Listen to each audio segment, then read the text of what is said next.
Hello दोस्तों, आप सभी का स्टडी विद कॉन्सेप्ट चैनल के प्री क्रैश कोर्स में बहुत बहुत स्वागत है। और दोस्तों, आपके लिए एकदम प्री के पॉइंट ऑफ व्यू से थोड़ा इंपॉर्टेंट चीज़ को ध्यान में रखते हुए हमारे द्वारा जो प्री क्रैश कोर्स चलाया गया उसमें आपको साइंस टैग का ये वीडियो दिया जा रहा है। साइंस टैग की बेसिक अंडरस्टैंडिंग इसमें डेवलप की जाएगी, बाकी हम करंट में उसको क्लियर करेंगे, उसके वीडियो आपको दिए जाएंगे बाद में। बट अभी बेसिक अंडरस्टैंडिंग के वीडियो दिया जा रहा है, इसलिए प्लीज़ एक बार आप इनको जरूर देखें। इनको देखने के साथ साथ आप हिस्ट्री की दृष्टि की क्विक बुक फॉलो कर सकते हैं या किसी क्लास के नोट्स फॉलो कर सकते हैं। उनके माध्यम से इसको अटैच करते हुए आप देखें, ताकि ज़्यादा से ज़्यादा आपको इसका फ़ायदा हो और ज़्यादा से ज़्यादा लोग इसका यूज करें और ज़्यादा से ज़्यादा आपके एग्जाम अच्छे नंबर आए। क्योंकि करंट तभी आप समझ पाएंगे जब बेसिक को समझेंगे, इसलिए बेसिक की दृष्टि से ये वीडियो काफ़ी आपके लिए हेल्पफुल होगा। हालांकि वीडियो काफ़ी पहले रिकॉर्डेड किया गया था, लेकिन ये आपकी काफ़ी हेल्प करेगा, इसलिए आप इसको ज़रूर देखें। हमारा आज आगे बढ़ते हुए साइंस टैग के अंतर्गत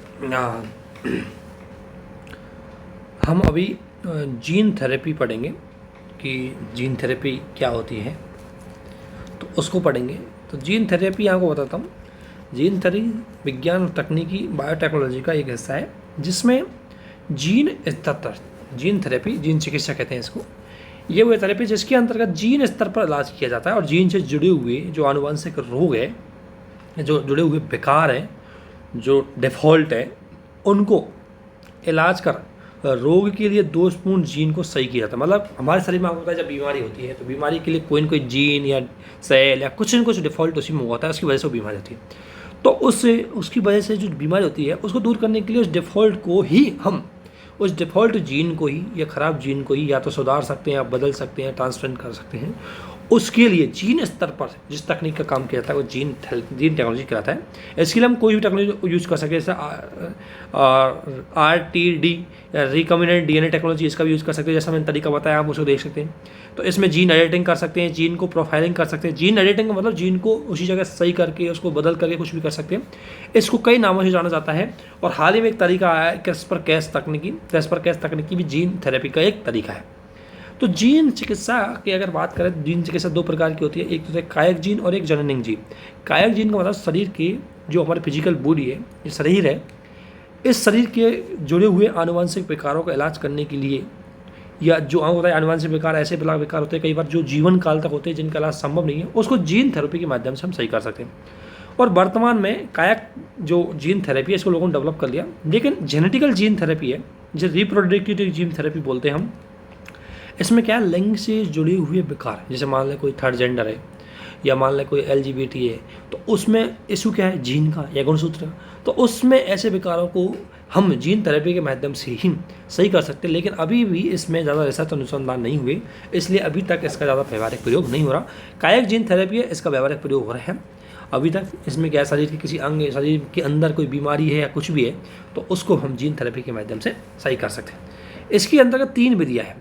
इन 3 विधियों में क्या होता है कि 3 विधियाँ हैं जिसमें हम जीन को इसमें मतलब जो ट्रांसफ़र वाले जो भाग होते हैं, जो ट्रांसफ़र करके जाते हैं, उसमें जीवाणु और विषाणु ये हो सकते हैं।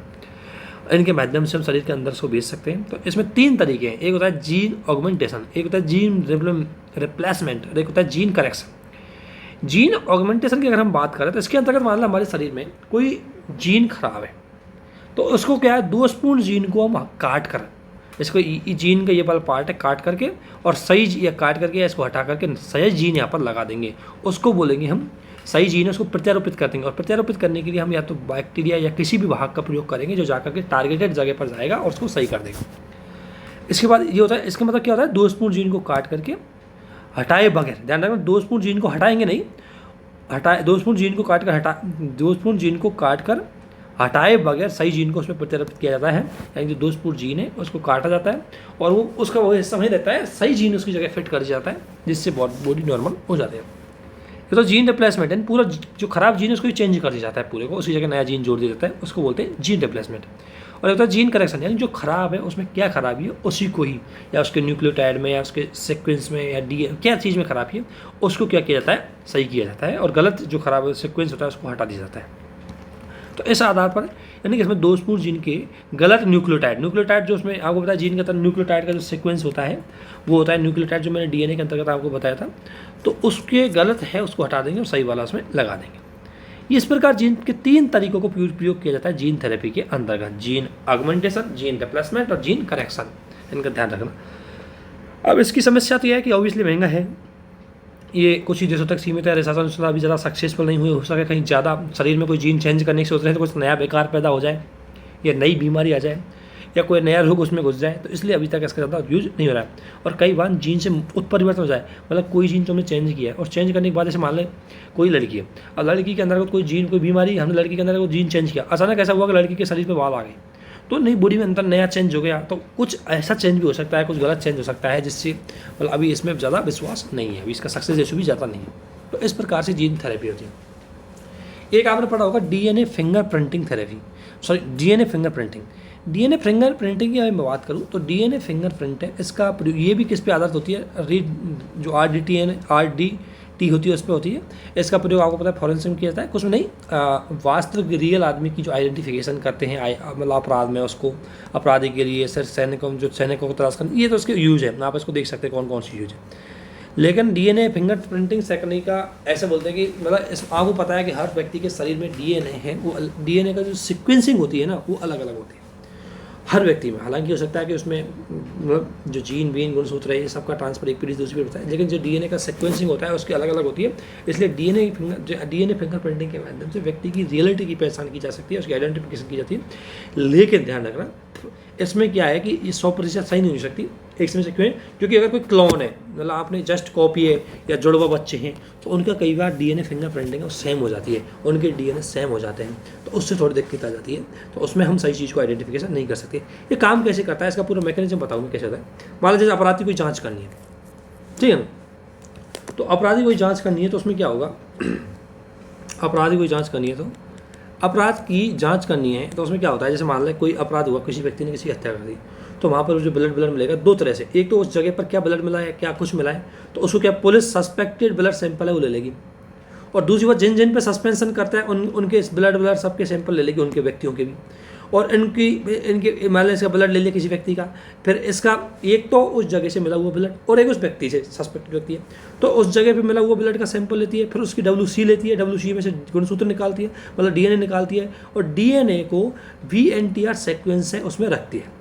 इसके बाद ठीक इसी प्रकार की प्रोसेस इसमें होती है। इसके ब्लड में WBC जो वाइट जो ब्लड जो मतलब सफ़ेद रक्त कणिकाएँ होती हैं WBC, इसका फिर इसका क्या लगाते हैं हम, और इसका अलग करते हैं इसको मतलब डीएनए के माध्यम से, जो रेक्टोजन एंजाइम उसके माध्यम से, जो एंजाइम बताया था मैंने उसके माध्यम से इसको अलग करता है काट करके, और फिर इसको क्या रखता है, रेडियो आइसोट्रेस नाम के एक उपकरण पर रखा जाता है इन दोनों को, इस सीक्वेंस को और इस सीक्वेंस को। जब ये दोनों अगर मैच कर जाएंगे तो इसका मतलब इसी व्यक्ति ने इंसिडेंट किया था, ऐसे इसको चेक किया जाता है, क्योंकि हर व्यक्ति में VNTR सेम होता है। हर व्यक्ति में जो डीएनए के अंतर्गत VNTR variable nucleotide tender repeat नाम का जो सीक्वेंस है वो सेम होता है। उसी के आधार पर हम पहचान कर सकते हैं कि ये उसी व्यक्ति का है। इसके आधार पर एक व्यक्ति दूसरे व्यक्ति से भिन्न होता है, तो इस आधार पर हम डीएनए फिंगरप्रिंटिंग तकनीक है उसका प्रयोग कर सकते हैं व्यक्ति के आइडेंटिफिकेशन के अंतर्गत। लेकिन ऐसा होता है कि जुड़वा बच्चा क्लोन मैंने बताया था कि उसी की कॉपी बनाई जाती है किस तरीके से, तो वो क्लोन जो रिकम्बिनेंट डीएनए तकनीक होती है उसके माध्यम से क्लोन का भी प्रयोग किया जा सकता है। क्लोन को अपनी जस्ट कार्बन कॉपी, जीन के सारे गुण सेम होंगे, उसमें आनुवंशिक गुण है वो भी सेम होंगे, तो क्लोन के अगर कोई क्लोन बनाया गया है, क्लोन की कॉपी बनाई गई है, मतलब किसी व्यक्ति की क्लोन कॉपी बनाई है, तो उसमें हो सकता है कि उसमें उसमें ये सीक्वेंस है दोनों में सेम मिल सकता है, नहीं तो हर व्यक्ति में अलग अलग होता है। इसके बाद अगर हम बात करें आगे बढ़े इसके, तो ऑब्वियसली ये इतना ही था इसका। और आपको पता है डीएनए की छोटी श्रृंखला, बड़ी श्रृंखला, पीसी एक होती है पॉलीमेरिन चेन रिएक्शन। पॉलीमेरिन चेन रिएक्शन की अगर मैं बात करूँ तो ये भी डीएनए फिंगर टेक्नोलॉजी का प्रयोग किया जाता है। पीसीआर में डीएनए की छोटी श्रृंखला को बड़ी श्रृंखला से जोड़ा जाता है। जैसे डीएनए उसकी छोटी श्रृंखला है, इसका सीक्वेंस समझता है। आपको पता है डीएनए के अंदर सीक्वेंस होता है पूरा, ये ए और टी और ये जी और सी ये जुड़े होते हैं, प्लस में हाइड्रोजन बम से एक दूसरे से मतलब डबल बॉन्ड ट्रिपल बॉन्ड से जुड़े होते हैं। मैंने बताया था शुरू में, तो उसको ध्यान रखना। डीएनए आरएनए में क्या कौन कौन सा बॉन्ड होता है। जैसे डीएनए की बात करूँ तो ए और T, A double Bond tea और जी डबल ट्रिपल बॉन्ड सी, और उसमें ए डबल बॉन्ड क्या हो गया टी यू और टी डबल ट्रिपल बॉन्ड मतलब जी ट्रिपल बॉन्ड सी। ये होता है आरएनए। आरएनए में और डीएनए में सीक्वेंस होता है, तो मैंने बताया था, तो सीक्वेंस होता है जैसे ए डबल बॉन्ड टी और जी ट्रिपल बॉन्ड सी, ये तो होता है डीएनए में, ठीक है ना। A11U और G11C, ये होता है कि इसमें RNA सीक्वेंस होता है इनका। तो उसी सीक्वेंस के आधार पर हम इसमें चेक करते हैं। ये इतना चीज़ होगी। एक होता है human genome project. Human genome project gene therapy या जीन मतलब बायोटेक्नोलॉजी में हम एक हिस्सा आगे बढ़ते हुए हमने ज़्यादा रिसर्च अनुसंधान करने के लिए इस प्रोजेक्ट को बनाया था, जिसके अंतर्गत ये कहा था कि जो जितने भी जीन व्यक्ति है जिनमें सोमेटिक हो सकते हैं, उन व्यक्तियों में कुछ कॉमन जो DNA सीक्वेंस होता है। तो हर व्यक्तियों के जीन सीक्वेंस होते हैं, उन जीन्स को सीक्वेंसिंग करने और उनको रिसर्च अनुसंधान सीक्वेंस के आधार पर भविष्य में उसके आधार पर हम कैलकुलेशन करेंगे। उससे इससे क्या है कि सारे जैसे मतलब व्यक्ति हैं, ज़्यादातर व्यक्ति हैं, उनका जीनों को सीक्वेंसिंग किया जाएगा। तो उसके माध्यम से हम ये पता लगाएंगे अगर कोई व्यक्ति को बीमार हो जाएगी तो उस जीन सीक्वेंस के माध्यम से आइडिया लगा जाएंगे कौन सी दवा चाहिए वो होगी। तो इसलिए इसको पूरे जीनोम के जो ह्यूमन जीनोम है, इसलिए उसके लिए ह्यूमन जीनोम प्रोजेक्ट चलाया गया था वैश्विक लेवल पर। इसको सबसे पहले ये जेम्स वॉटसन द्वारा चलाया गया था, लेकिन इसमें कुछ रेसिज्म का मतलब जो निर्जात मतलब वो नस्लीय भेदभाव का आरोप लग गया, इसलिए इसको हटा दिया गया। बाद में 1990 में डॉक्टर फ्रेंसिक द्वारा इसको चलाया गया था। इसमें 18 देश है, भारत में भी इस ह्यूमन जीनोम प्रोजेक्ट के अंतर्गत भारत भी शामिल है। उद्देश्य क्या है कि मनुष्य के इसमें क्या किया जाएगा कि मनुष्य के 24 गुणसूत्र, 24 कौन से सोमेटिक गुणसूत्र, ठीक है, 24 गुणसूत्र जो सोमेटिक गुणसूत्र होते हैं, उसमें जीन के संगठन का अध्ययन किया जाएगा। और ये जीन संगठन से तात्पर्य जीन की संरचना और जीन का गुणसूत्र, इनकी जीन की संरचना कैसी है, जीन गुणसूत्र के किस भाग पर है, दूसरे जीन के साथ उसका कैसा व्यवहार है, वायुमंडल के साथ उस जीन का कैसा व्यवहार है, दूसरे वायुमंडल से मिलता है, दूसरी चीज़ से मिलता है तो कैसे वो क्रिया करता है, इस सब को इसके माध्यम से पता लगाया जाएगा। इसमें जीन की सक्रियता देखी जाएगी, जीन की निष्क्रियता देखी जाएगी, जीन की संख्या देखी जाएगी, और इसी आधार पर उसमें अन्य जीवों के समान क्या संबंध है उसके और किस जीव से सीक्वेंसिंग हुआ है उसके आधार पर देखा जाएगा, इसमें सीक्वेंसिंग की जाएगी।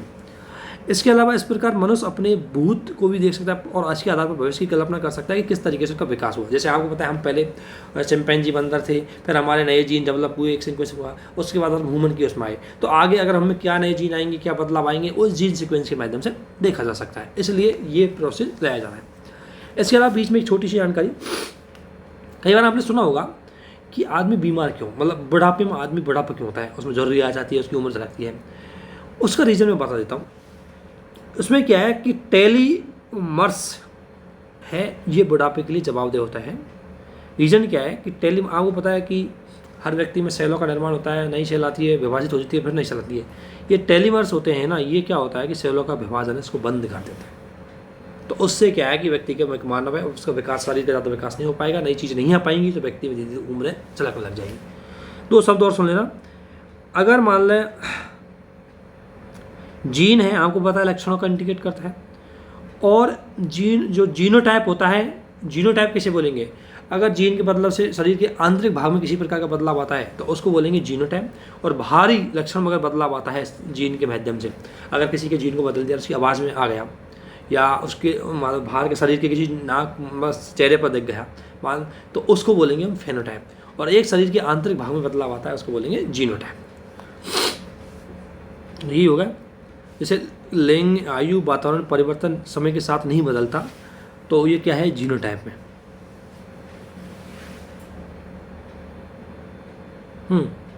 तो ह्यूमन जीनोम जो प्रोजेक्ट चलाया गया था, इसके परिणाम क्या होंगे? ऑब्वियसली इसके परिणाम ये हुए थे अभी तक जो 1987-88 में चलाया था, बाद में इसको डेवलप किया जा रहा है, हम इसको करंट में भी देखेंगे कुछ इशू।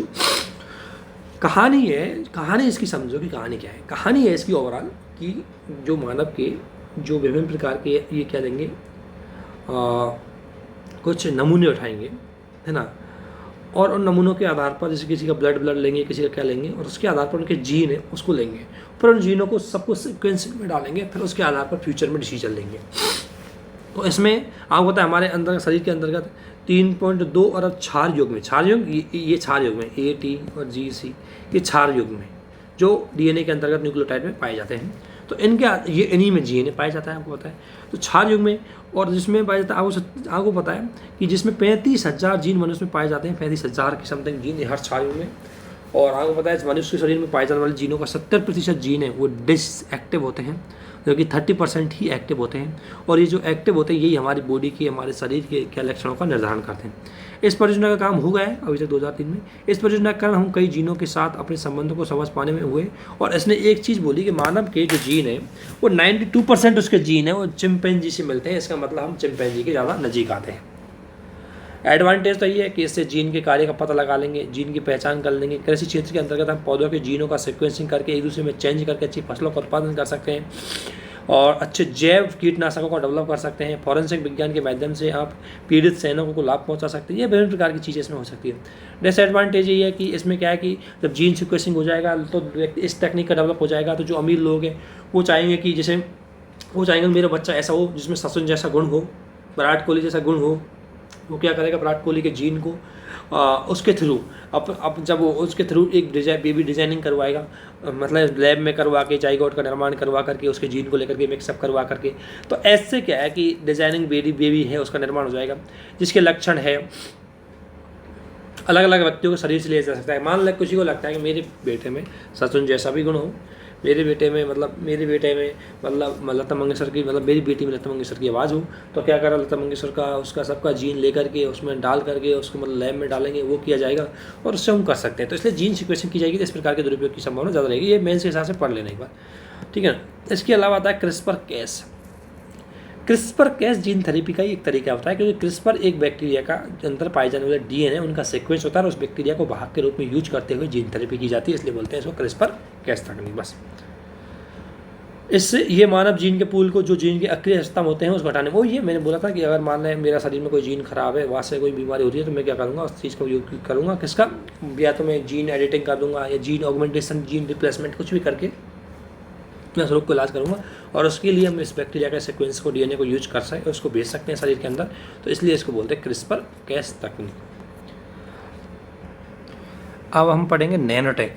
देखो, नैनो टेक्नोलॉजी तकनीक का एक नया तरीका है जिसमें किसी पदार्थ के नैनो कण पर जाकर के उसका यूटिलाइजेशन किया जाता है ना, वो होती है नैनो टेक्नोलॉजी।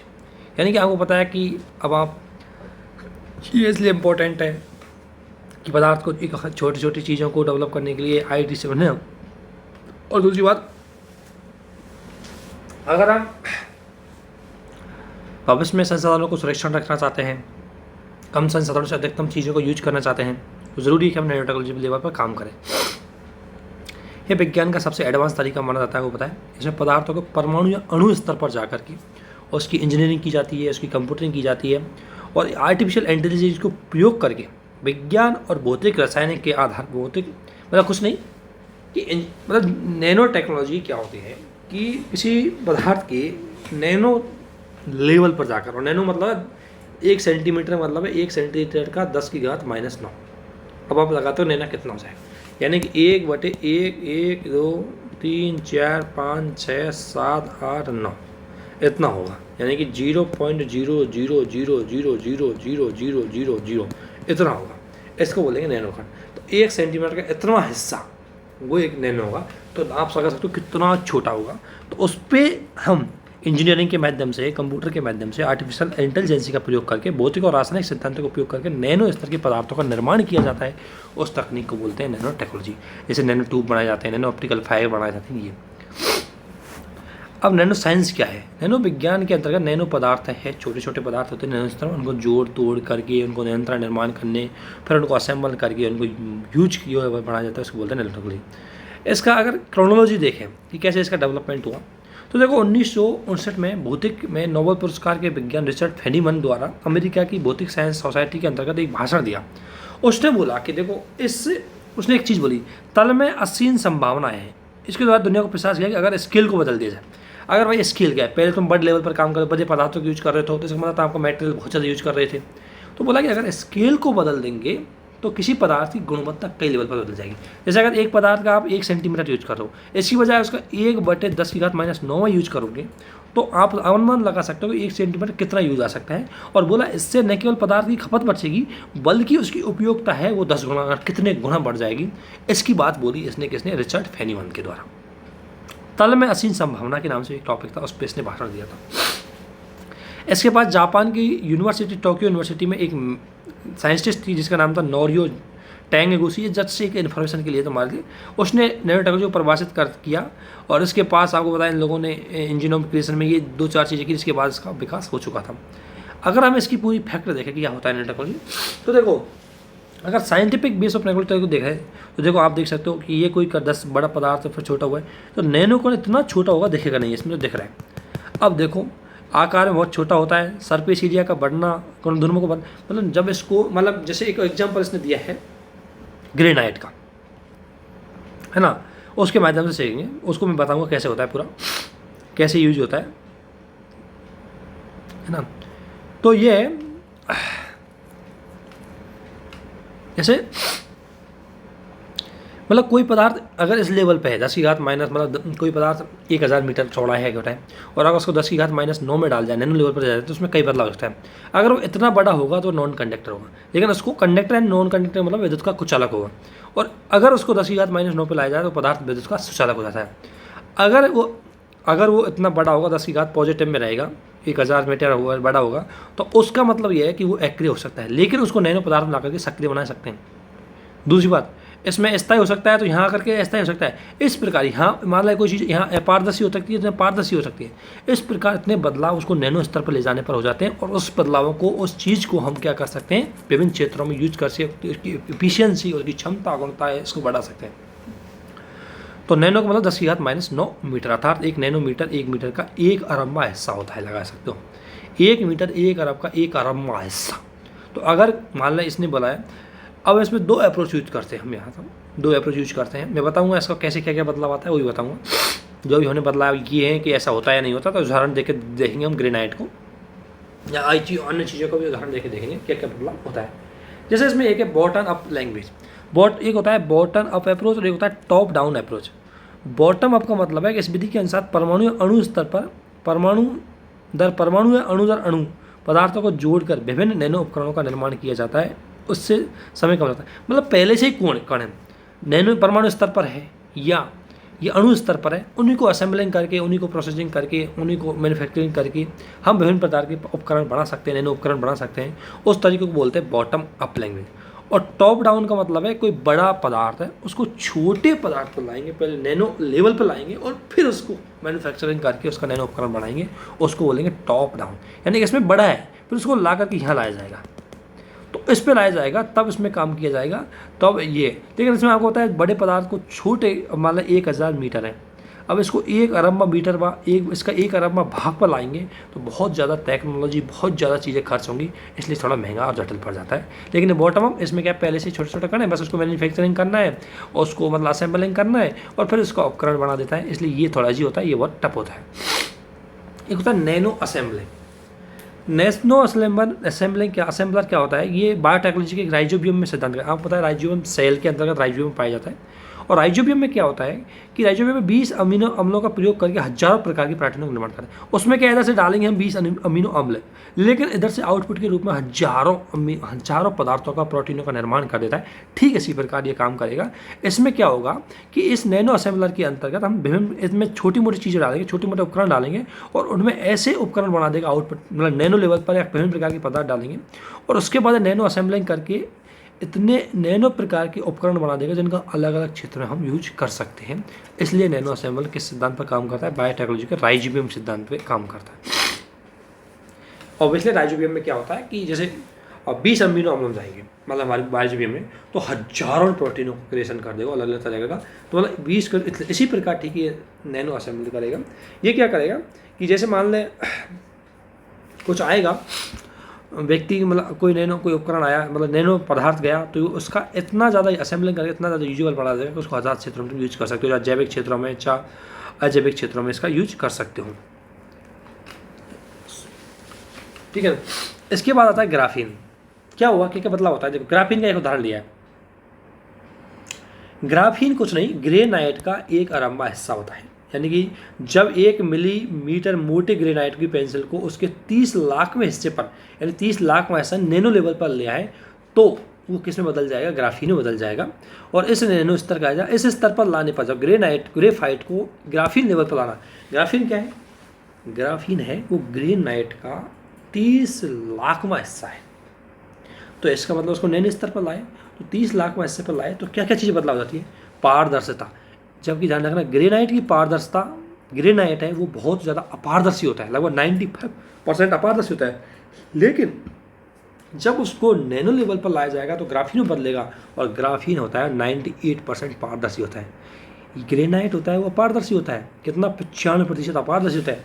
जबकि ग्राफीन 98% कितना होता है, पारदर्शी। देखो अपोजिट हो गई चीज़, ठीक है। इसी प्रकार विद्युत चालकता का ग्राफीन ग्रेनाइट, आपको पता है ग्रेनाइट विद्युत, ग्राफीन ग्रेनाइट अथवा सर्वाधिक तीव्र विद्युत चांदी की तुलना में 1000 गुना, आपको पता है ग्रेनाइट है विद्युत का कुचालक होता है, जबकि ग्राफीन है वो सबसे ज़्यादा सुचालक होता है।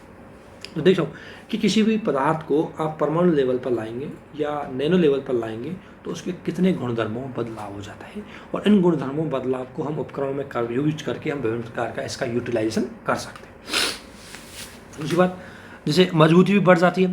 जैसे ग्राफीन का सामान्य बास, मतलब जो ग्राफीन है उसका समान व्यास के कवर या स्टील के तार की तुलना में 100 गुना अधिक मजबूत होता है, इतना ज़्यादा मजबूत हो जाता है। और ऊष्मा चालकता, ध्यान रखना, सबसे ज़्यादा ऊष्मा चालकता एल्युमिनियम की है, लेकिन ग्राफीन जब ग्रेनाइट को ग्राफीन लेवल पर लाया जाता है तो इसकी भी जो ऊष्मा चालकता है वो 6 से 20 गुना अधिक बढ़ जाती है। तो आप देख सकते हो कितने बदलाव आते हैं जब इसको नैनो लेवल पर लाया जाता है, और इन्हीं बदलावों को यूज करके विभिन्न प्रकार की चीज़ें बना सकते हैं। जैसे अगर देखें इसमें जैविक चित्र में यूज कर सकते हैं, तितली, जामुन, फल, सब्जी ये होते हैं, ये सजीव जीवित के नैनो कण होते हैं, जो छोटे छोटे कण होते हैं, छोटे छोटे जीव होते हैं, वो नैनो होते हैं, उनका भी यूज कर सकते हैं। अजैविक के अंतर्गत बना सकते हैं gold nano particle, silver nano particle, zinc nano particle, और ये कार्बनिक के अंदर ग्राफीन, कार्बन, ये इनका यूज करके हम विभिन्न प्रकार की चीज़ें बना सकते हैं। अब देखते हैं इसका यूज कैसे होता है, एप्लीकेशन कहाँ होता है नैनो टेक्नोलॉजी का। देख, अब आईटी और इलेक्ट्रॉनिक क्षेत्र में क्या होता है, आपको पता है कि नैनो टेक्नोलॉजी का सबसे ज़्यादा यूज हमारे फ़ोनों में होता है। इनमें जितने भी उपकरण लगे होते हैं छोटे छोटे होते हैं, बहुत ही छोटे, और आपको पता है इन छोटे उपकरणों के माध्यम से हम फ़ोन में बड़ी मात्रा में डेटा का स्टोरेज कर सकते हैं। ये बताया कि डेटा संचित करने की क्षमता कई गुना बढ़ जाती है जब हम इसका यूज करते हैं। परिणामस्वरूप स्मार्टफोनों का विकास, स्मार्टफोनों में सबसे ज़्यादा नैनो टेक्नोलॉजी यूज़ की जाती है। तो छोटे छोटे लेवल पे छोटे छोटे 1000 कण होते हैं, उनको यूज किया जाता है इसमें, और इसके माध्यम से इसका यूज़ करता है, जिसकी वजह से इसकी ऊर्जा की खपत भी बढ़ती है और साथ ही इसकी कार्य क्षमता सुधारती है। चिकित्सा क्षेत्र में आपको बताया नैनो रोबोट बना देंगे, छोटे छोटे रोबोट बनाएंगे, उनको हम शरीर के अंदर डाल देंगे, जिससे क्या है उनमें दवाई लगा करके वो दवाई ले जाएंगे और शरीर के जिस हिस्से में खराबी है उसी हिस्से पर जाएंगे, सेल या जीन लेवल पर जाएंगे, सही कर देंगे उसको। तो इसलिए ये क्या कर सकते हैं, चिकित्सा क्षेत्र में यूज कर सकते हैं। जैसे चिकित्सा क्षेत्र में नैनो मेडिसिन कहलाते हैं कि इसमें नैनो मेडिसिन के अंतर्गत क्या करते हैं कि ये दवाई सप्लाई करने में काम करेंगे। जैसे मान लें हमारे शरीर की कोई बॉडी, जैसे एक तो क्या होता है कि आपके शरीर में कोई खराबी आ गई, खराबी हो गई तो उसको, या बीमार हो गया, तबीयत खराब हो गई, कुछ भी हो गई, तो आप क्या करोगे, आप एक ही तरीके करोगे, आप ये करोगे कि आप उसके अंतर्गत क्या करोगे कि दवाई लेंगे, दवाई लेने के बाद मान लें मेरे किसी जगह खराबी हुई है, दवाई लूँगा, पूरे शरीर में दवाई घूमती रहेगी और उसका कुछ हिस्सा उस कमी की जगह पहुंचेगा, तो टाइम सही होने में बहुत ज़्यादा टाइम लग जाएगा। लेकिन नैनो टेक्नोलॉजी का अगर यूज करेंगे हम, तो क्या करेंगे, नैनो रोबोट बना लेंगे। वो रोबोट क्या करेंगे, दवाई लेके जाएंगे, मेरी बॉडी की जो सेल या कुछ कोई भी पार्ट जीन है वो खराब है, उसको जाकर के वहाँ जाकर के सेट कर देंगे, दवाई को वहाँ देंगे या उसको बदलाव कर देंगे, कुछ भी कर देंगे। तो इससे क्या होता है कि आसानी से ये क्या कर सकते हैं, आसानी से उसका इलाज कर सकते हैं। साथ ही कोई सर्जरी करनी है तो एक तो काटना पड़ेगा, डायरेक्ट कुछ नहीं, नैनो कण जाएंगे और उसको ठीक करके आ जाएंगे, नैनो रोबोट जाएंगे उसको ठीक करके आ जाएंगे, इसलिए इसका प्रयोग किया जाता है। अब आपको पता है इसका डिफेंस और स्पेस में बहुत ज़्यादा प्रयोग होता है। अगर देखें रक्षा के क्षेत्र में नैनो उपकरण बहुत ज़्यादा उपयोग होते हैं। नैनो छोटी छोटी ऐसी बुलेट पता नहीं लगता है ना, और एकदम से धमाका कर देंगी, तो नैनो करना मारक क्षमता। आपको पता है सेंसर युक्त जो सेंसर है उसमें नैनो उपकरण होते हैं। हेलीकॉप्टर को मजबूत बनाया जाता है नैनो कणों के माध्यम से। तो नैनो, अगर हम नैनो पदार्थों को यूज करेंगे तो हम कई क्षेत्रों में बेहतरीन भूमिका निभा सकते हैं। कॉस्मेटिक, जो कॉस्मेटिक तो आपको पता है छोटे छोटे नैनो कण होते हैं, जो जैसे हमारे जो हम क्रीमों में इनमें यूज करते हैं, तो कॉस्मेटिक में सबसे ज़्यादा नैनो कण होते हैं। वस्त्र के अंतर्गत ऐसे बोलते हैं कि जो वस्त्र है, वाटर प्रूफ वस्त्र है, ड्राई प्रूफ बर्फ है, इसमें क्या लगाता है, नैनो कण का यूज करते हैं। नैनो विस्कर आता है, नैनो विस्कर क्या होता है, नैनो फैब्रिकेट होते हैं। नैनो विस्कर के कारण कपड़ों की लाइफ है वो बढ़ जाती है, और नैनो विस्कर नैनो पार्टिकल का उपयोग करके कपड़ों में बनने वाले जीव है उनको आसानी से मारा जा सकता है। एनवायरमेंटल और एग्रीकल्चर में यूज किया जा सकता है। देखो प्रदूषण को नियंत्रित करने के लिए हम नैनो टेक्नोलॉजी का यूज बहुत ज़्यादा कर सकते हैं। फॉर एग्जाम्पल दिया हुआ है इसने कि जल की शुद्ध करता है, में हवा गुणवत्ता बेहतर करने में, जल को शुद्ध करने में, हवा गुणवत्ता करने में यूज किया जा सकता है। जैसे एग्जांपल देंगे, 2-3 एग्जांपल देखो मैग्नीसाइड ऑक्साइड से बना अमेरिकन एलिमेंट क्या है, एक नैनो एलिमेंट है जिसको मतलब इनसे कणों से नैनो लेवल के कणों से बनाया गया है। एक उद्योग से निकलने वाली जो कार्बन डाइऑक्साइड है उसको अवशोषित कर लेता है, जो ग्रीन हाउस गैस के बढ़ने से रोक देता है। क्या है, मैग्नीसाइड ऑक्साइड से बनने वाला अमेरिकन एलिमेंट। तो अमेरिकन एलिमेंट क्या है, तो नैनो टेक्नोलॉजी के माध्यम से इसको डेवलप किया गया है। तो तो ये एलिमेंट क्या करेगा, डोमों से निकलने वाली जो कार्बन डाइऑक्साइड है उसको क्या कर देगा, अपने पास ऑब्जर्व कर लेगा, उसको वातावरण में नहीं जाने देगा। ठीक है, इसी प्रकार पॉरीफेरी संघ जंतु होते हैं, उनमें नैनो कण वातावरण में CO2 को अवशोषित करने में, पॉरीफेरी जंतुओं जो छोटे छोटे नैनो कणों पर लेवल पर होते हैं, उनकी वो है कि वातावरण में जो CO2 होती है उसको ऑब्जर्व कर लेती है। इसी प्रकार वातावरण में कई बार जो CO2 है उसको अवशोषित करने के लिए नैनो ट्यूब मेथनॉल बनाई जाती है। नैनो ट्यूब मेथनॉल में बदलकर बैटरी बनाने में उपयोग किया जा सकता है इसका, CO2 को कारण। इसके अलावा कोबाल्ट और प्लूटोनियम का नैनो कण औद्योगिक धुएं को, जो औद्योगिक धुएं से जो नाइट्रोजन निकलती है उसको अवशोषित करने में काम आता है। ये पता है फैक्ट है, ये क्या काम आता है। सोने का नैनो पार्टिकल होता है, वो वायु सोने को अगर नैनो पार्टिकल के रूप में नैनो लेवल पर ले जाएंगे, उसका जो वायु होगा वो वायु में उपस्थित विभिन्न प्रकार की गंध है उसको समाप्त कर देगा। तो इस प्रकार पर्यावरण पॉल्यूशन में पर्यावरण पॉल्यूशन को कंट्रोल करने में, उसको सुधारने में और विभिन्न प्रकार की गैसों को कंट्रोल करने में हम इसका यूज कर सकते हैं। एक बार पढ़ लेना क्या क्या काम है, 3-4। जैसे मैग्नीशियम ऑक्साइड से बना अमेरिकन एलिमेंट का उपयोग क्या है। एग्रीकल्चर में आपको पता है कि प्रिसाइजिंग फार्मिंग क्या होती है, ये कृषि हुई पद्धति जिसमें कम प्रिसाइजिंग फार्मिंग की अगर मैं बात करूँ, ये बार यूपीएससी सवाल पूछा गया अगर प्रिसाइजिंग फार्मिंग का मतलब क्या है। तो प्रिसाइजिंग फार्मिंग कृषि करने का वह तकनीक है जिसमें कम से कम लागत से मैक्सिमम आउटपुट किया जा सकता है, और इसके लिए आपको ज़रूरी है कि आपको तकनीक का यूज करेंगे। जैसे क्या होता है कि आपको कंप्यूटर सुदूर उपग्रह तकनीक का प्रयोग तो कर सकते हैं। जैसे मान लें फसल है, उसके डेटा को उसको मतलब पूरा मॉनिटरिंग करने के लिए, उसकी रखवाली करने के लिए हम क्या कर सकते हैं, कुछ ज़रूर रिमोट सेंसिंग तकनीक का प्रयोग करके मतलब वो कर सकते हैं। या उसमें कुछ दवाई छिड़कनी है, मेडिसिन छिड़कनी है, तो छोटे छोटे आप ड्रोन बना करके और रिमोट सेंसिंग तकनीक से उसका कंट्रोल करके हम उसका यूज कर सकते हैं उसमें। और उसमें क्या होता है, सब में क्या होता है, नैनो सेंसर लगा रहता है उनमें, तो कृषि की समस्याओं को आसानी से समझ सकते हैं। एनर्जी में इनका उपयोग किया जाता है, नैनो फैब्रिक का उपयोग करके विभिन्न प्रकार की जो सेल है, मतलब जो ऊर्जा है उसकी संचयनकारी क्षमता बढ़ाई जाती है। जो बैटरी होती है, उन बैटरियों में क्या, जैसे विद्युत ऊर्जा cell, fuel cell, solar cell, battery, इनमें नैनो फैब्रिक को अगर यूज करें, नैनो फैब्रिकेट को यूज करेंगे तो उनमें जो बैटरी है वो रिचार्ज क्षमता उसकी बढ़ जाएगी, काफ़ी टाइम तक वो डिस नहीं होगी, इसलिए इसका यूज कर सकते हैं। नकारात्मक तो इसका यूज कर सकते हैं कि एक तो नैनो टेक्नोलॉजी अभी डेवलपिंग करती बहुत पीछे हैं, तो ऑब्वियसली जब ये एडवांस देश आगे निकल जाएंगे तो उनको ज़्यादा नुकसान हो जाएगा। सॉइल पॉल्यूशन, छोटे छोटे कण होते हैं, जैसे कॉस्मेटिक में छोटे छोटे कण यूज करते हो, वो बह करके समुद्र में जाते हैं, मिट्टी में जाते हैं, उसको पॉल्यूशन कर देते हैं, नहीं तो उनको देख पाते हो, नहीं उसको समझ पाते हो, इसलिए इस आधार पर कुछ नकारात्मक प्रभाव डाल देती है। तो इसलिए ये बहुत इंपॉर्टेंट था।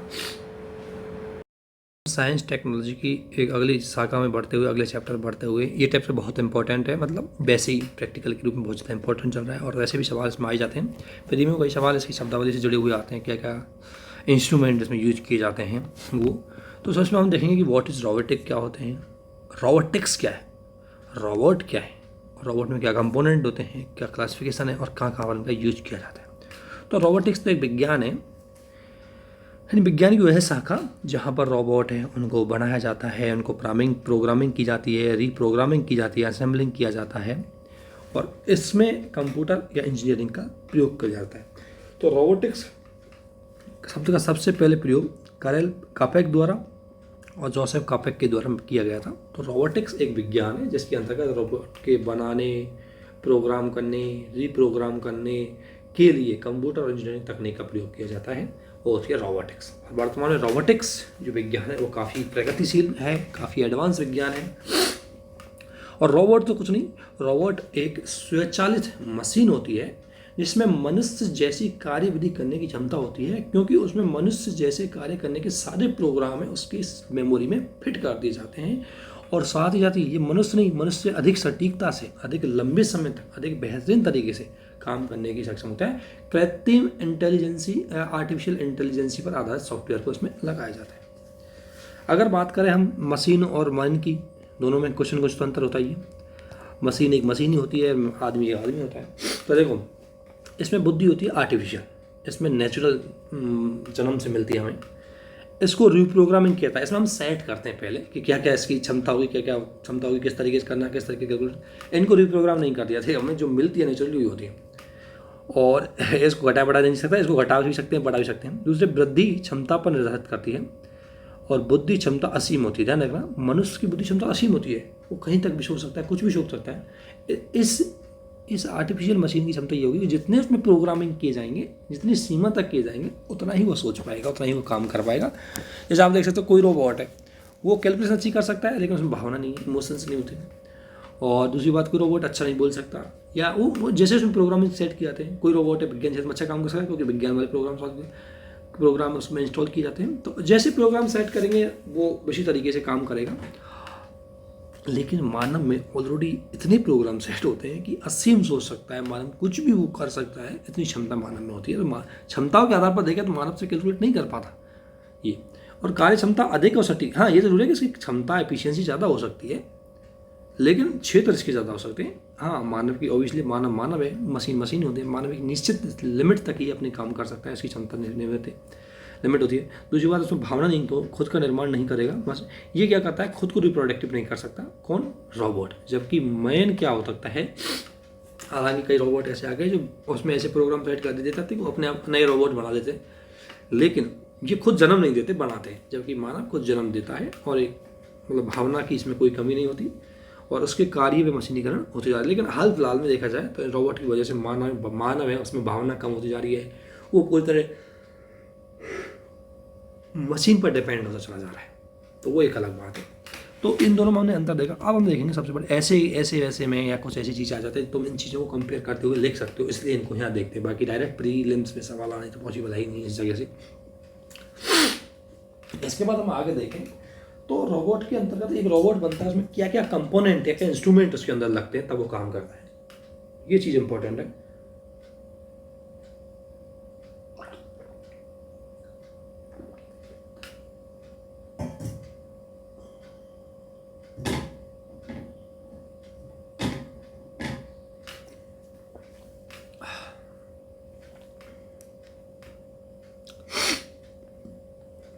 तो इसमें अगर हम देखें तो क्या क्या कंपोनेंट है उसको देखें सबसे पहले। तो देखो रोबोट का, अगर जैसे ये रोबोट खड़ा है तो इसमें एक ब्रेन होता है, और ब्रेन में क्या होता है, आर्टिफिशियल इंटेलिजेंस होता है। उसमें हम प्रोग्राम सॉफ्ट सेट कर देते हैं कि इसका किस तरीके से दिमाग में काम करेगा। फिर में इसमें आई होती है, जो CCDF नाम का एक कैमरा लगा रहता है इसमें। फिर ये साउंड होता है, तो इसमें भी विभिन्न प्रकार के इंस्ट्रूमेंट लगे रहते हैं। फिर ये हाथ का ये जकड़ा होता है, इसको बोलते हैं मैनिपुलेटर, जो भुजाएँ होती है। ये होता है कौन सा, भुजा को और उंगली के बीच में जोड़ने के लिए एंड इफेक्टर होता है। फिर ये उंगली होती है, ये होता है ग्रिफर बोलते हैं इसको। पैरों में ये जॉइंट्स होते हैं, इसमें पावर सोर्स लगाए जाते हैं, भीतर सेंसर भी लगाए जाते हैं, डिटेक्ट कर लेता है आगे की चीज़ों को। और साथ ही इसमें एक्टिवेटर, बॉडी जो इसकी मसल्स होते हैं एक्टोटर से बनती है। तो वो इन चीज़ों में ये इतने उपकरण हैं उसमें पाए जाते हैं। एक एक उपकरण को हम देख लेते हैं। पहले देते हैं ब्रेन होता है आर्टिफिशियल इंटेलिजेंसी पर। ध्यान रखना, आर्टिफिशियल इंटेलिजेंसी का सबसे पहले जो आविष्कार की बात हुई थी वो मार्विन मिस्की और M कार्टे द्वारा किया गए थे, 1954 के अंतर्गत की गई थी। इसमें क्या होता है, कंप्यूटर सॉफ्टवेयर प्लानिंग होती है जो रोबोट को निर्देश करती है। मतलब कंप्यूटर से सॉफ्टवेयर इस प्रकार से प्लानिंग कर जाता है जो उसको इस तरह से मस्तिष्क के रूप में काम करता है उसके, तो उस तरीके से रोबोट को निर्देशन देता है। इसके उद्देश्य क्या है कि रोबोट सब कुछ स्वचालित तरीके से अपने आप को निर्देशित करता है, चीज़ों को देखता है, भांपता है, उस आधार पर अलग अलग परिस्थितियों के अनुसार वो अलग अलग प्रकार की प्रतिक्रियाएं वो करता है। क्योंकि उसमें प्रोग्राम सेट कर दिया कि अगर ऐसा सिचुएशन आई तो आपको क्या करना है, अगर कोई ने ये पूछा था आपको क्या बोलना है, इस तरह की चीज़ें उसमें सेट कर दी जाती है। वो क्या करता है कि मस्तिष्क में मस्तिष्क की तरह काम करने लगता है, और वो मस्तिष्क क्या होता है, आर्टिफिशियल मस्तिष्क होता है। तो कृत्रिम बुद्धिमत्ता का परीक्षण अगर हम करें तो बहुत ज़्यादा एफिशिएंसी पाया जाएगा। इसमें ध्यान रखना, मनुष्य देखो रोबोट को अलग अलग परिस्थितियों में अलग अलग प्रक्रिया के अनुसार काम प्रोग्राम उसमें सेलेक्ट किए जाते हैं, जिसके अनुसार वो मानव की सोचने की प्रक्रिया की नकल भी कर सकता है। क्या हुआ था, 1997 में आर्टिफिशियल इंटेलिजेंसी का एक एक्सपेरिमेंट किया जा रहा था। इस एक्सपेरिमेंट के अंतर्गत ब्लू डीफ, ये इंटरनेशनल बिजनेस मशीन है, उसके द्वारा एक बड़ी कंपनी IBM, उसके द्वारा एक ब्लू डीप नाम का एक रोबोट बनाया गया। इस ब्लू डीप मतलब रोबोट नहीं, आर्टिफिशियल इंटेलिजेंस पर आधारित एक चीज़ बनाई गई थी, रोबोट बनाया गया था। ये मतलब रोबोट बनाया गया था। तो उसमें क्या है कि उस टाइम दुनिया के सबसे ज़्यादा, आपको पता है कि दिमाग लगता है शतरंज खेल में, तो उस टाइम दुनिया के सबसे ज़्यादा शतरंज खेल हाईएस्ट ज़बरदस्त शतरंज खिलाड़ी गैरी कैस्पारोव के साथ इसकी एक कंपटीशन करवा दिया गया। तो उसमें ऐसा देखने को मिला कि इस ब्लू डीप रोबोट ने कुछ ही पल में उस खिलाड़ी को शतरंज में हरा दिया। तो इस बात का संकेत है कि रोबोट की आर्टिफिशियल क्षमता मनुष्य की जो बुद्धि क्षमता है उससे बहुत ज़्यादा अधिक है। ये एक्सपेरिमेंट किया गया था उस टाइम। कृत्रिम बुद्धिमत्ता के विकास के परिणाम स्वरूप ऑब्वियसली जब ये आर्टिफिशियल इंटेलिजेंस आई तो बड़ी से बड़ी कैलकुलेशन कर सकते हैं, गणितीय फॉर्मूला को सोल्यूशन कर सकते हैं, क्योंकि मनुष्य का दिमाग एक लिमिट सीमा तक ही चल पाएगा, है ना। उसके दौरान मैंने कम समय में अच्छी चीज़ों को सुलझा सकता है, और अच्छे निर्णय ले सकता है, मानचित्रण कर सकता है। ये सारा काम आर्टिफिशियल इंटेलिजेंस अच्छे से कर सकते हैं। किसी भी आवाज़ को, किसी भी आकृति को, किसी भी चेहरे को पहचान करने की क्षमता इसमें हो सकती है। इस आधार पर बहुत ही इंपॉर्टेंट हो जाता है कौन हो। कुल मिलाकर यह है कि आर्टिफिशियल इंटेलिजेंस ही है ये सभी का कार्य सीखने की क्षमता जो वर्तमान मनुष्य के पास लगभग है वैसा ही अब रोबोट के पास हो चुकी है ना। भारत में अगर देखें तो भारत का मित्रा रोबोट और सोफिया, जिसको हम होता है सोफिया रोबोट, बहुत ज़्यादा फेमस है, जिसको हांगकांग की कंपनी ने डेवलप किया, लेकिन जो सऊदी अरब है इसने इसको नागरिकता दी सोफिया को। बहुत ही ज़्यादा टैलेंट भी है, मतलब बहुत ही ज़्यादा अच्छी तरीके स्मार्ट तरीके से जवाब भी देती है अगर आप इसको देखोगे तो। जो आर्टिफिशियल आई इसके फ़ायदे क्या होते हैं? देखो फ़ायदे हुए कि तेज़ गति से हम गणना करने लगे, हम विभिन्न प्रकार की जो वैज्ञानिक खोजें इन मतलब वो है आर्टिफिशियल इंटेलिजेंस का कैलकुलेशन करके मौसम का अनुमान लगा सकते हैं, है ना। ध्वनि की आइडेंटिफिकेशन कर सकते हैं, नेविगेशन सिस्टम में काम कर सकते हैं, है ना। प्राकृतिक आपदाओं का भी पता लग सकता है, क्योंकि हम सोच सकते हैं उससे 100 गुना, 200 गुना, 1000 गुना ज़्यादा सोच सकते हैं। इससे बहुत बेहतर तरीके से और बहुत इफिशियंस तरीके से क्या लगा सकते हैं, ये अनुमान लगा सकते हैं। एक तो होता है आर्टिफिशियल लगती है उसमें इसमें मस्तिष्क बनता है जो कृत्रिम बुद्धि होती है। इसके बाद इसकी आंखों में एक क्या लगता है, चार्ज कपल डिवाइस कैमरा लगता है। ये रोबोट में यह ट्रांसपोंडर आधारित कैमरा होता है। ट्रांसपोंडर आधारित कैमरा का मतलब है कि ये प्रकाश के परावर्तन के सिद्धांत पर काम करता है। यानी जैसे इसकी आंखों में लगा होता है, कोई भी चीज़ आएगी उससे इसकी तरह उसे टकराएगी तो तुरंत उसको आइडेंटिफाई कर देगा और बच जाएगा। मान लो कोई जा रहा है रास्ते में जा रहा अचानक बीच में कोई टकराव आया, कोई मतलब कोई लट्ठा आ गया, कुछ भी ऐसी चीज़ आई जो उसको लगता है कि ये टकराएगा, तो उसे सेंसरिंग करें, मतलब उसको कैमरे से देखेगा तुरंत, और उसके बाद वो चीज़ रिफ्लेक्ट होगी उसकी आंखों में और तुरंत वो चल देगा। तो ट्रांसपोंडर जो तकनीक होती है ये प्रकाश के परावर्तन के सिद्धांत पर काम करती है, ध्यान रखना। और इसमें ट्रांसपोंडर आधारित कैमरा लगा रहता है इसकी आंखों में, रोबोट की आंखों में। इसके माध्यम से जैसे कोई चीज़ होती है उसको रिफ्लेक्ट होती है, उससे तुरंत पता लग जाता है। तो इसके द्वारा रोबोट वस्तु तथा स्थान को आसानी से देख पाता है। तो ध्यान रखना, रोबोट में सबसे इंपॉर्टेंट है कौन सा कैमरा लगता है, तो CCDC कैमरा, जिसे बोलते हैं चार्ज कपल डिवाइस कैमरा, जो मुख्य रूप से ट्रांसपोंडर तकनीक पर काम करता है। इसके बाद अगर साउंड देखें इसमें, तो रोबोट में ध्वनि उत्पन्न करने के लिए कई साउंड लगाए जाते हैं, कई उपकरण लगाए जाते हैं। जैसे वो न्यूज़पेपर को पढ़ सकता है, बुजुर्गों को मनोरंजन भी करवा सकता है, आवाज़ निकाल कर हर तरह की मिमिक्री करके, इस तरीके से। इसके बाद मैंने बताया था आपको मैनिपुलेटर, ध्यान रखना। मैनिपुलेटर का मतलब है उसके शरीर के सारे जोड़ों को जोड़ने वाला। तो मैनिपुलेटर में विभिन्न प्रकार की मोटर होती है जो उसके सभी जोड़ों को या भुजाओं को आपस में लगा दी जाता है। इसके द्वारा क्या होता है कि एक वस्तु को दूसरी वस्तु पर आसानी से ले जा सकता है, ठीक करके उस एक स्थान पर रखने, उसको ठीक करने, उसको नष्ट करने, उसके आकार परिवर्तन, मतलब एक तरह से अपने हाथ के जॉइंट होते हैं उस तरीके से काम करता है मैनिपुलेटर। और मैनिपुलेटर किससे जुड़ा होता है, एंड इफेक्टर से। देखो ये हो गया मैनिपुलेटर, ये हो गया मैनिपुलेटर, है ना, ये एंड इफेक्टर है, मतलब एक हाथ को बता रहा हूँ, ये मैनिपुलेटर हो गया, ये एंड इफेक्टर होगा, और ये ग्रेफर हो गई उंगली। तो ग्रेफर और मैनिपुलेटर के बीच में आता है एंड इफेक्टर, वो इन दोनों को जोड़ के रखता है। ये क्या जॉइंट हो गया, ये हो गया मैनिपुलेटर, ये हाथ का जॉइंट जहाँ मैंने मैनिपुलेट कर दिया। और अगर ये बात करें ग्रेफर यानी जो उठाता है, तो ग्रेपर होता है जिसकी माध्यम से चीज़ों को उठाता है। और एंड इफेक्टर जो ग्रेफर और इस मैनिपुलेटर को जोड़ने के लिए जो लगा रहता है, इसको बोलेंगे हम एंड इफेक्टर।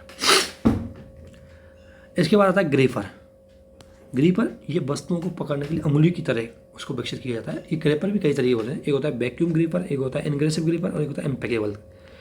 वैक्यूम ग्रीपर मतलब बहुत ही भारी वजनी अगर वस्तु उठानी होती है तो उसके लिए वैक्यूम ग्रीपर लगाया जाता है, जो वैक्यूम पंप के सिद्धांत पर काम करता है। पिन ग्रीपर जो बहुत ही छोटी या हल्की आकार की वस्तु है उसको उठाने, अब ऐसा नहीं कि छोटी सी वस्तु उठानी होगी उंगली कर दी, मोटी मोटी उसके हाथ में नहीं आएगी, या वैक्यूम ग्रेपर लगा दिया तो उठा ही नहीं पाएगा, मतलब वो दिख ही नहीं पाएगी, पकड़ नहीं पाएगा।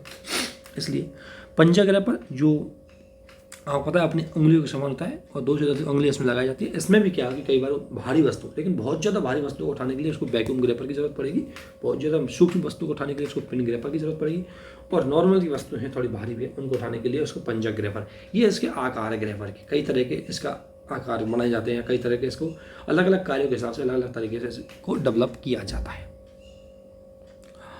इसके बाद आता है जॉइंट और पैर। आपको पता है रोबोट के जोड़ होते हैं या जॉइंट होते हैं, उस वो कई प्रकार के जोड़ हो सकते हैं। या तो उसको चक्रे कर सकते हो आप, या गतिशील कर सकते हो। किस प्रकार से, जो 90 डिग्री से लेकर के कई बार इसके जॉइंट को कैसे कर सकते हो, चारों ओर घूम जाता है, तो उस पर डिपेंड करता है। और इसमें कई बार हम कई हाइड्रोलिक सॉकर यूज करते हैं और न्यूमेटिक सॉकर भी यूज कर सकते हैं। इसके अलावा जोड़ों में स्प्रिंग लगा देते हैं, उठ जाता है, वो स्प्रिंग लगा देते हैं जिससे उठ जाता है। जैक लगा देते हैं, उससे भी उठ जाता है, कम हो जाता है। जैक इसलिए लगाते हैं क्योंकि बड़ी मात्रा में ऊंचा भार उठा सकता है, तो जैक, रोबोट को जैक लगा दिया, उसको भार उठाना है, जैक ऑटोमेटिक रूप से उसके काम करने लग जाएगा, उससे वो बड़े से बड़े भार है उसको उठाने लग जाएगा। इसके बाद पैरों की बात करें तो पैर भी कई प्रकार के होते हैं। एक तो चलने वाला पैरों से, एक दौड़ने वाला, एक पहिए वाला, एक उड़ने वाला, इस तरह के अगर इसमें पैर लगाए जा सकते हैं। तो चलने वाला रोबोट, पहिए वाला रोबोट, पंख वाला रोबोट, फ्लीपर वाला रोबोट। उदाहरण के लिए नासा द्वारा मार्स पर जो मार्स ऑर्बिट नाम का जो रोबोट भेजा गया है वो पहिए वाला है, वो पहिए के माध्यम से आगे जाएगा। तो और बैलेट रोबोट, ये है एक गेंद वाला पहिए वाला रोबोट है, ये भी बैलेट रोबोट है। तो इस पर डिपेंड करता है वो किस तरीके की तुम्हें ज़रूरत पड़ती है, उसी तरीके से उसके पैरों को लगाया जाता है। फिर होता है एक्टोटर। एक्टोटर क्या होता है, रोबोट की जितनी भी त्वचा, जितना भी कंकाल, जितना भी उसकी मांसपेशी है, सब एक्टोटर से बनी होती है। एक्टोटर उसको सबको क्या होता है, एक्टोटर होते हैं। उसकी त्वचा किससे बनी होती है, सिलिकॉन से या पॉलीकार्बोनेट से। नॉर्मली इन पदार्थों का यूज ज़्यादा किया जाता है, सिलिकॉन का और पॉलीकार्बोनेट का। इस त्वचा में विभिन्न प्रकार के सेंसर लगे रहते हैं जिसके आधार पर ये बताता है दिन है, रात है, गर्मी है, सर्दी है। त्वचा के अंदर विभिन्न प्रकार रबड़ या वायु भरे गुटके स्पंज लगा दिए जाते हैं जो उसकी तरह से एक तरह से मांसपेशी की तरह काम करते हैं। और इनको जोड़ने के लिए कंकाल बना देता है। किसका कंकाल बनाते हैं हम, स्टील लगा देते हैं, रॉड लगा देते हैं, चेन लगा देते हैं, जिससे इसका कंकाल का स्ट्रक्चर बन जाता है। त्वचा पहचान एवं संवेदना की जवाबदेही होती है और मांसपेशी यांत्रिक आघात से सुरक्षा प्रदान करती है और हड्डियों को टूट से बचाने के लिए कंकाल का सहारा लिया जाता है। देखो त्वचा तो इसको पता है, सेंसरिंग करती है, त्वचा में पूरा सेंसर लगा दिए जाते हैं, इससे पता चलता है कि दिन है, गर्मी है, सर्दी है, क्या चल रहा है, वो त्वचा के आधार पर लगाता है। इसके बाद इसकी मांसपेशियाँ होती है, जो इसका स्ट्रक्चर होता है मांसपेशी, वो इसको विभिन्न प्रकार अगर कोई झटका लग जाए, कहीं गिर जाए, टूट जाए, तो उससे बचा लेती है। और इसका कंकाल, इसका पूरा स्ट्रक्चर है, उसको एक तरह से खड़ा करते हैं, उसको एक ढांचा देता है, उसको सहारा देता है। और कंकाल कैसे बना होता है आपको पता है, करपा स्टील, रॉड इनसे बना होता है। ये चीज़ें इसमें इंपॉर्टेंट है। अब जब मान लो रोबोट बनेगा तो उसमें पावर की ज़रूरत पड़ेगी, तो इसके लिए लिथियम आयन की बैटरियों का प्रयोग किया जाता है, सामान्यतः। और ये बैटरी बहुत ही चार्जेबल होती है, बहुत ही ज़्यादा दिन तक चार्ज करनी, तो चार्ज में चल जाता है, बहुत ही इफिशियंसी होती है ना, ऊर्जा कम खपत करती है, लेकिन बड़ी मात्रा में चार्ज करके उसको रखते हैं। इसलिए लिथियम आयन की बैटरी है, उनका प्रयोग रोबोटिक में किया जाता है, ध्यान रखना। अब रोबोट के अंतर्गत कई मोटर यूज की जाती है, मोटर है ना। ज़्यादातर इसके अंतर्गत जो मोटर होती है डीसी मोटर होती है, जो दोनों दिशाओं में चलने में सक्षम होती है, तेज और तीव्र गति से प्राप्त होने में सक्षम होती है। पीजो मोटर है, नैनो मोटर होती है, ये छोटी लगाई जाती है लेकिन बहुत ज़्यादा तेज गति से चलने में सक्षम होती है। तो इसमें मोटर एक तरह से इंजन के रूप में काम करता है इसको, तो वो होती है रोबोट जो डीसी सिद्धांत पर काम करती है। इसके बाद रोबोट में सेंसर होते हैं, ध्यान रखना, जिसकी वजह से वो सारा काम देख पाता है, समझ पाता है। और उसके बाद फिर अपने आर्टिफिशियल इंटेलिजेंस के माध्यम से उसमें यूज करता है। तो एक होता है इसमें 3 सेंसर, होता है प्रॉक्सिमिटी सेंसर। अगर मैं बात करूँ प्रॉक्सिमिटी सेंसर की, तो प्रॉक्सिमिटी सेंसर रोबोट को ये बताता है कि उसके पास कोई वस्तु आने आई है या कोई वस्तु, व्यक्ति, संसाधन उसके पास नज़दीक वाली चीज़ों से उसको क्या करता है, उसको बताता है कि ये चीज़ आ गई। तो इससे वो डिटेक्ट करता है, फिर उसका मस्तिष्क में जाती है, फिर उसी आधार पर वो रेस्पॉन्स देता है। तो प्रॉक्सिमिटी ये रोबोट को किसी पास में व्यक्ति, वस्तु या संसाधन आदि के बारे में जानकारी देता है जो उसके पास में आती है। ये होता है एक्सटेरो रेसेप्टिव सेंसर। एक्सटेरो रेसेप्टिव सेंसर, तो एक्सटेरो रेसेप्टिव सेंटर के अंतर्गत रोबोट बाहरी वायुमंडल कैसा है उसके बारे में इससे पता लगाता है, चाहे कि तापमान है, गर्मी है, कि धूप है, प्रकाश की कि प्रकाश तेज है, कम है, आर्द्रता है, ये सेंसर वाला है जो स्किन में लगा रहता है, वो इसको बताता है। उसको बोलते हैं एक्सटेरो रेसेप्टिव सेंसर। और एक होता है entero receptive sensor. Entero receptive center के अंदर क्या होता है कि रोबोट क्या होता है, किसी वस्तु के भौतिक संपर्क में आते ही उसकी पहचान कर लेता है कि ये कौन है, क्या है, उसको पकड़ के, और फिर उसकी आंतरिक प्रणाली की सूचना ले लेता है और उसके आधार पर रिस्पॉन्स करता है, वो होता है एंटेरो। तो एक 3 तरह की चीज़ होती है, एक होता है प्रॉक्सिमिटी जो आसपास की वस्तुएं उनकी चीज़ों के बारे में बताता है, एक होता है एक्सटेरो जो बाहर वातावरण में क्या होने वाला है, उसके क्या है स्थिति है, गर्मी है, सर्दी है, तापमान है, आर्द्रता है, क्या है, और एक होता है एंटेरो रिसेप्टिव, ये मुख्य रूप से बताता है कि किस तरीके से चीज़ें हैं वो मतलब उसके पास आ रही, मतलब किसी व्यक्ति को उसने पकड़ लिया तो बता सकता है कि क्या है, व्यक्ति है क्या है, तो उसको आधार पर डिटेक्ट करता है इस सेंसर के माध्यम से। इसके अलावा रोबोट में अन्य भी प्रकार की विभिन्न प्रकार की, अगर चाहे तो उसमें भावना के सेंसर भी भर सकते हो, संवेदनाओं के सेंसर भर सकते हो, और उसमें मतलब आपको पता है आजकल तो स्पीच को भी रिकॉग्नाइजेशन करने लग जाता है, तो इस प्रकार की चीज़ें आप कुछ भी भर सकते हो। और आपको पता है रोबोट का प्रयोग आप विभिन्न प्रकार के क्षेत्रों में कर सकते हो, जैसे IT और इलेक्ट्रॉनिक। इसमें आपको पता है अच्छे इंस्ट्रूमेंट बनाने के लिए हम रोबोट का यूज कर सकते हो, क्योंकि रोबोट में आर्टिफिशियल इंटेलिजेंस हाईली भर सकते हो और उससे अच्छी एफिशिएंसी के साथ काम कर सकता है। इंडस्ट्रियों में अगर बड़ी बड़ी चीज़ें उठानी है तो उसमें रोबोट का यूज़ कर सकते हो, कटिंग करनी है, पैकिंग करना है सामान का, तो उसमें रोबोट का यूज़ कर सकते हो। मेडिकल सेक्टर में मैंने बताया था कि सर्जरी होती है, एक होती है सर्जरी, दो प्रकार से होती है। आउटसाइड सर्जरी करने के लिए रोबोट जैसे डॉक्टर की तरह काम करता है। जैसे मान लो कोई डॉक्टर है, अच्छा जानता है, तो डॉक्टर की जो मेमोरी ली जाती है उसको आर्टिफिशियल इंटेलिजेंस के माध्यम से उस रोबोट में सेट कर दिया जाता है, सारी नॉलेज उस रोबोट के पास आ जाएगी और फिर रोबोट सर्जरी करने में सक्षम हो जाएगा। ये होती है बाह्य सर्जरी, जो काट फाट की नॉर्मल कर दें। एक होते हैं छोटे छोटे रोबोट, और नैनो रोबोट से हम आंतरिक सर्जरी कर सकते हैं। मैंने बोला था कल कि मान लो शरीर में जब कुछ खराबी होती है, कोई सेल जीन में कुछ कमी आ जाती है, तो क्या करेंगे, ये नैनो रोबोट होते हैं, छोटे छोटे रोबोट, उनमें क्या है कोई दवाई लगा दी जाती है, उनको दवाई दे दी जाती है, वो दवाई पकड़ के जाएंगे शरीर के अंदर और जहाँ दिक्कत है उस जगह उस दवाई को लगाएंगे, वो सही कर देंगे। तो नैनो रोबोट है, इसका यूज भी हम किया जा सकता है और शरीर के आंतरिक भागों में सर्जरी करने में इसका प्रयोग किया जा सकता है। हालांकि अभी ये चीज़ एक्सपेरिमेंटल लेवल पर है, इनमें अभी सर्जरी चल रही है, लेकिन इनमें अभी थोड़ी सी चीज़ें रहती है डर की, तो इसलिए इनको हाल फिलहाल में क्या नहीं किया जा रहा है ना, इसलिए इनको हाल फिलहाल में भी ज़्यादा मतलब एक्सपेरिमेंट चल रहा है, सक्सेस अभी देखते हैं कितना होता है। रोबोटिक सर्जरी में अगर हम बात करें रोबोटिक सर्जरी के अंतर्गत, तो रोबोट सर्जरी में एक चीज़ ध्यान रखना, रोबोटिक सर्जरी के अंतर्गत डिवाइस सर्जरी, रोबोट सर्जरी को डेवेंसी सर्जरी भी बोलते हैं। इसमें रोबोट के द्वारा सर्जरी का कार्य किया जाता है, जिससे रोबोट प्राकृतिक सर्जरी या मानव सर्जरी की तुलना में इससे रोबोट को चीरा बहुत छोटा लगा। हालांकि इसके पीछे बहुत छोटा अच्छी होती है, लेकिन अभी सक्सेस कितना होगा देखेंगे। बहुत छोटा चीरा लगाएगा, बहुत रक्त कम निकलेगा, तकलीफ भी कम होगी, घाव जल्दी से भर जाएगा। रक्षा के क्षेत्र में तो आपको पता है सबसे ज़्यादा रोबोट यूज किए जा रहे हैं। रक्षा के क्षेत्र में मानव रहित यान के रूप में, निर्देशित मिसाइल के रूप में, ड्रोन के रूप में रोबोट को दिया जा रहा है। लैंड माइन्स का पता लगाने के लिए, प्लांट के लिए, बम को डिफ्यूज करने में रोबोट का यूज की जाती है। रोबोट को सेना में यूज करने लग गए। अमेरिका द्वारा अपने दोनों अभियान चलाए गए, चाहे तालिबान का अभियान हो चाहे इराक का अभियान हो, उसमें रोबोट को प्रयोग किया।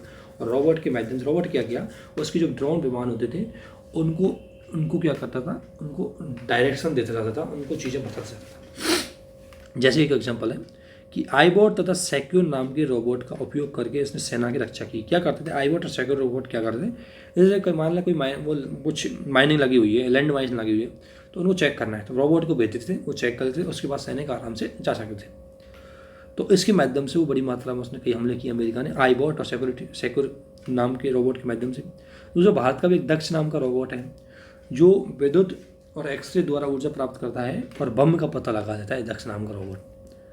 इसके अलावा दुनिया में ड्रोन बनाने वाला सबसे बड़ी कंपनी दाफरा ने भी एक रोबोट बनाया, एक विशेष प्रकार का सूट बनाया जिसमें छोटे छोटे रोबोट लगाए हैं, छोटे छोटे, वो क्या करते हैं कि उसको किसी भी स्थिति में बचाने में सक्षम होते हैं। सूट बहुत ही ज़्यादा, और सूट को बैलिस्टिक मिसाइल से भी बचा सकता है, इतना ज़्यादा ज़बरदस्त सूट है, देख लो बैलिस्टिक मिसाइल का हमला है, इसको ये बचा सकता है।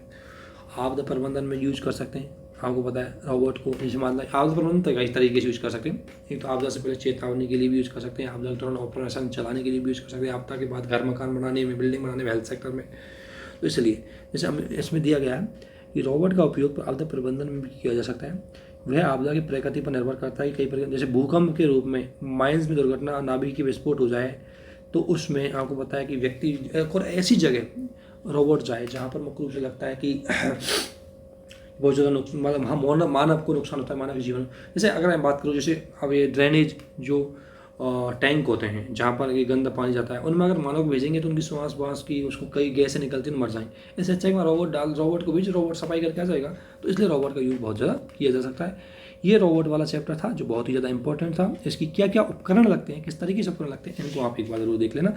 इसके बाद जो हमारा अब एक अगला टैप आएगा वो स्पेस टेक्नोलॉजी का आएगा, ये बहुत ही ज़्यादा इंपॉर्टेंट हो जाएगा स्पेस टेक्नोलॉजी का। और इसके स्टेट टेक्नोलॉजी के बाद एक आएगा डिफेंस टेक्नोलॉजी का। ये जो दो चैप्टर है ये बहुत ही ज़्यादा इंपॉर्टेंट हो जाएंगे, दो टेक्नोलॉजी, डिफेंस टेक्नोलॉजी और स्टेट टेक्नोलॉजी। तो हम निरंतर इनको करते रहेंगे।